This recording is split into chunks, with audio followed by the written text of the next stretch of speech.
Two people can share a bed and still feel alone. That was the quiet truth of Tund and Amaka's marriage. Every morning began the same way. The ceiling fan turned slowly above them, pushing warm air across the room. Sunlight slipped through the curtains, touching their faces without waking any emotion. Tund opened his eyes first and stared at the ceiling, counting nothing, thinking about everything. Beside him, Amaka was already awake. She lay on her side, scrolling through her phone, her face calm but distant. There was no smile, no frown, just the expression of someone whose thoughts had wandered far from the present moment. "Good morning," Tund said softly. Amaka nodded, not because she did not hear him, but because responding had started to feel unnecessary. They got out of bed without touching.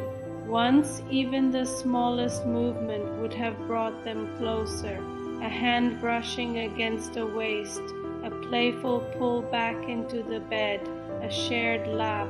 Now even accidental contact felt avoided, as if closeness itself had become uncomfortable. In the bathroom, they stood side by side, sharing the mirror. Amaka brushed her teeth while Tund shaved. Their reflections met, but their eyes never did. There was a time when mornings were full of conversation plans for the day. Complaints about traffic, jokes that carried over from the night before. Now, silence had replaced all of that. At the dining table, Amaka placed breakfast in front of Tund. "Your tea," she said. "Thank you, that was all." No follow-up questions, no warmth, just politeness. To anyone watching from the outside, their marriage looked peaceful. They did not shout. They did not fight. There were no dramatic scenes, no broken plates, no public arguments. But love does not always die in noise. Sometimes it dies quietly. At the door, Tund paused as he slipped on his shoes. "I may come back late today," he said. "Okay," Amaka replied without looking up. He waited just for a moment, hoping she would ask why. She didn't. The door closed behind him with a soft sound, and Amaka remained seated at the table, staring at the untouched food in front of her. Her phone buzzed with a message from a friend asking, "How is marriage?" She typed, "We're fine." Then she deleted it. She typed again, "We're managing." She locked her phone and whispered to herself, "How did we become strangers without ever breaking up?" When talking became tiring that night, they sat in the living room with the television on. Neither of them was watching. The sound filled the space where conversation should have been. "Why didn't you tell me you were going to come home late?" Amaka asked. Her voice was not angry. It was tired. "I told you," Tund replied. "You mentioned it, but you didn't explain," she said.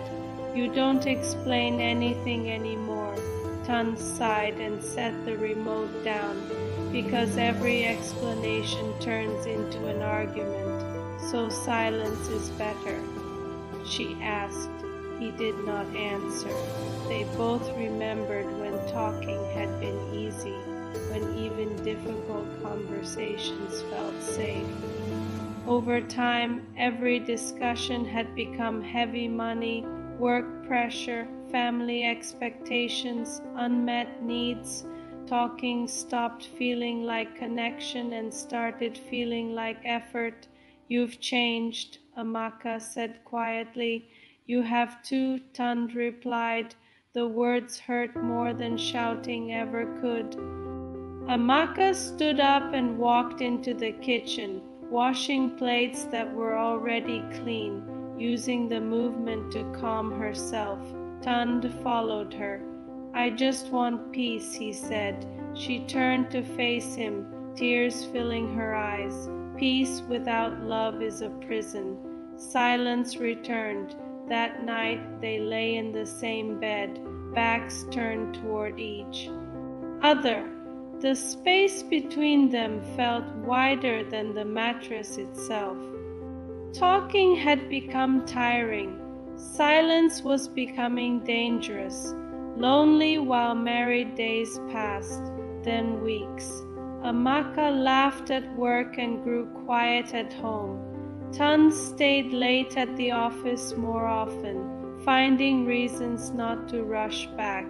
The house felt heavy when they were together, empty when they were apart. Amaka began talking to a co-worker, not romantically but emotionally. Someone who listened, someone who asked questions. Tund noticed that her phone lit up more often now, noticed the smile that appeared on her face for someone else. He said nothing. They lived under the same roof, slept in the same bed, shared responsibilities, but loneliness filled every corner of the house. Their marriage was still alive, but it was struggling to breathe. The night everything spilled one evening.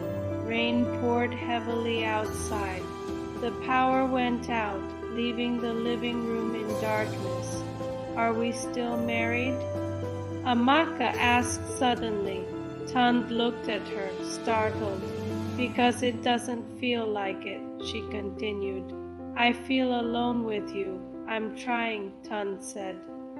"Trying quietly doesn't save a relationship," she replied.